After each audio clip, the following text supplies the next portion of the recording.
Ffenna tujja kuza okwatula bino, tuli baana bazzukulu abajjajja kaliira. Omuziro gwaffe Mbogo akabbironderwe, era tusibuka ku lusozi Mugulu. Olunyiriri lwa Kasolya omuva Ganjule, kadduse Kayiba walakira Ebbungo, Semitege Nyanzi wavuvumira Kasamba, saako kyagambiddwa Masiga Malamu. Twenyumiriza nnyo Kabaka waffe, era twenyumiriza mu Bwakabaka bwe, olw'okusomesa n'okutujjanjaba, saako okutwagala ennyo Kabaka wangaale. Ffenna tujja kuza okwatula bino, tuli baana bazzukulu abajjajja kaliira.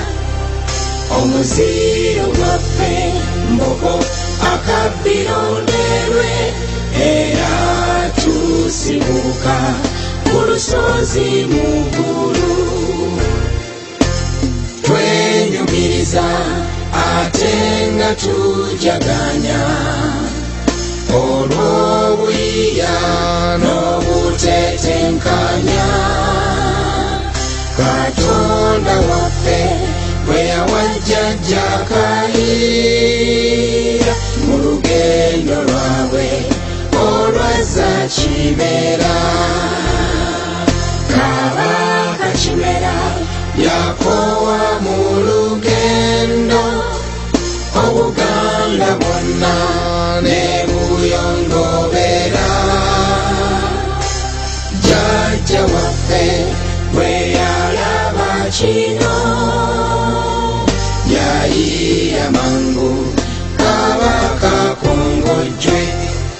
Ffenna tujja kuza okwatula bino, tuli baana bazzukulu abajjajja kaliira.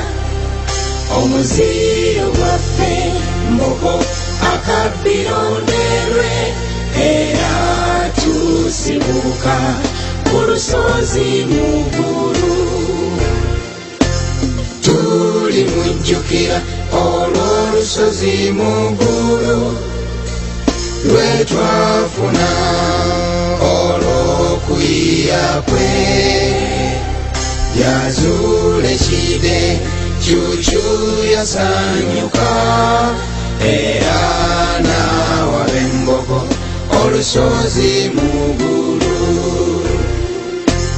Ayi Katonda tukusaba bino, otukuumira olulyo lwa jjajja Ganjule, omuwe omukisa ate omuluŋŋamye.